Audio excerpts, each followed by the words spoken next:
Okay, so it opens up the student tab, and any information we had entered on the lead, it's going to carry over. So the name, got the campaign source, um, contact information, the guardian, and all that. So we just want to come in here and update any information that we don't have. So take a photo at this point. We want to assign them to whatever style they're training in. So we'll just do one style today, but we can assign them multiple ranks. So I'm going to give them a Taekwondo rank. Start them off white. Um, and then you just fill out the rest of the info. So enrollment date's going to default to today.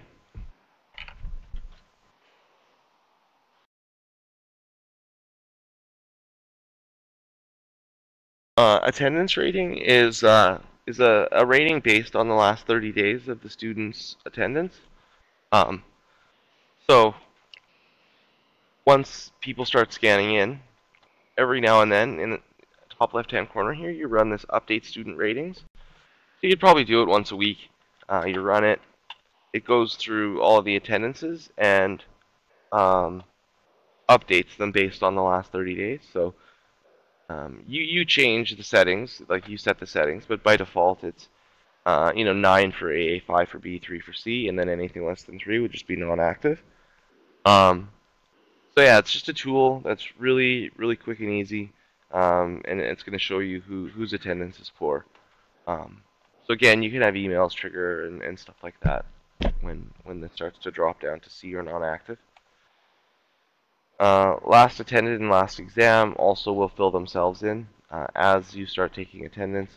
It's going to start giving you last attended, and then as you start testing, it's going to be last exam. All right, so next exam,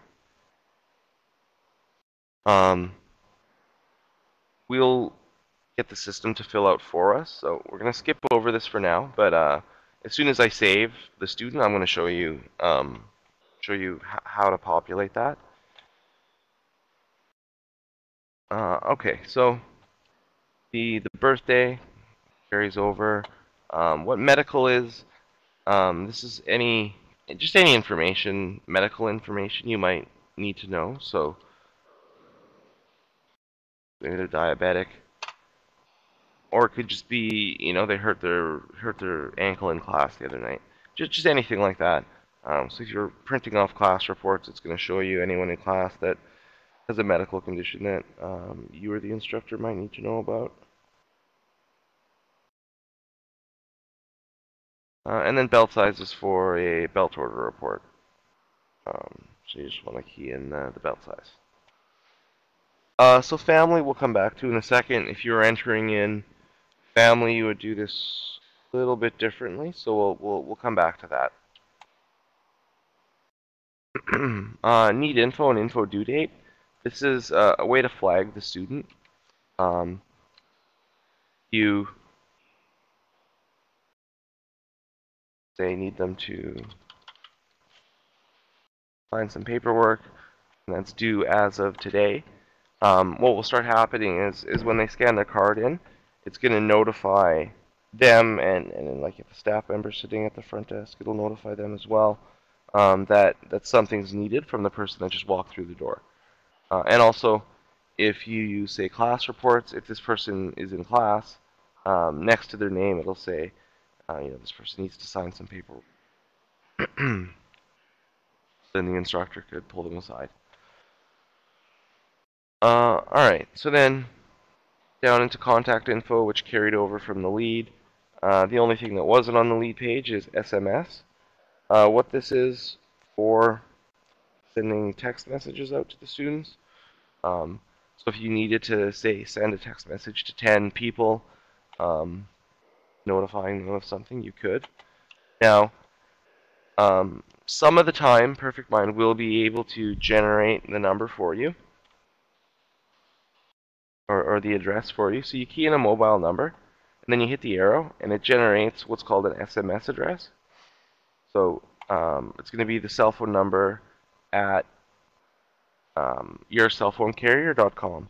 So if Perfect Mind is unable to generate this, you can generate it yourself through like Google or something like that.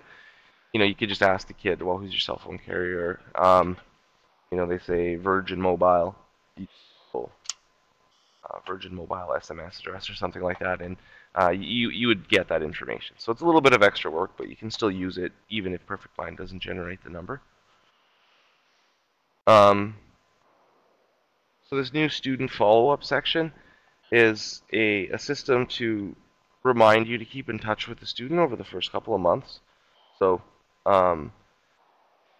what you want to do to get this to work is in the top right-hand corner here, you want to hit pick a template, new student, and it gives you 3 dates, at 2, 4, and 6 weeks.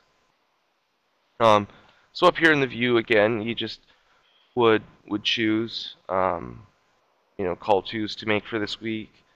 Get your list of people. You go ahead and go down the list and call them. And as you make the calls, you just check them off.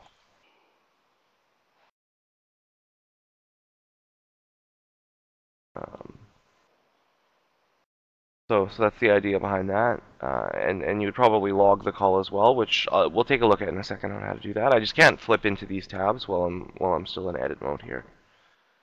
But yeah, so that's what this is for, just a way to give them a call after 2 weeks, 4 weeks, and 6 weeks. So the Guardian came over from the lead, so we don't need to touch that.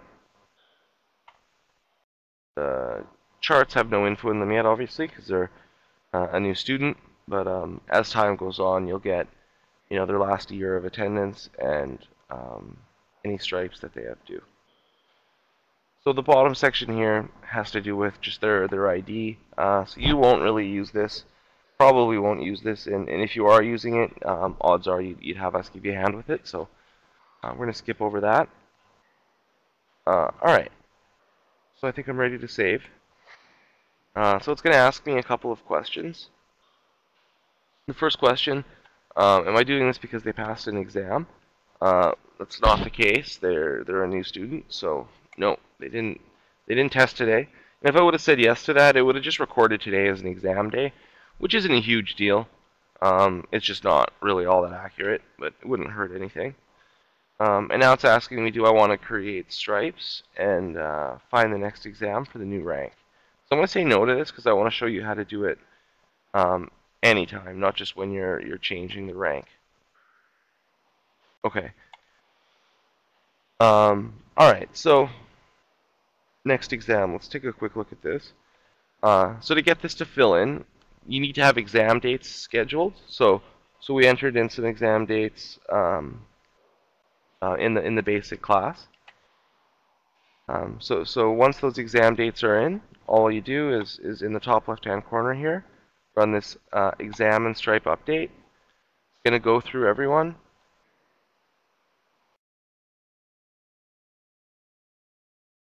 And look for an exam date for them, and then fill it in. Go ahead, Dan. Oh, no problem, Dan. Have a good day. Yeah, so you just run that. It's gonna look for an exam date in the future, show you the exam date, and so you know when their next test is. But yeah, so that's just kind of a quick thing. But I just wanted to show you up here how to run that update student ratings, or sorry, exam and stripe update. Okay, so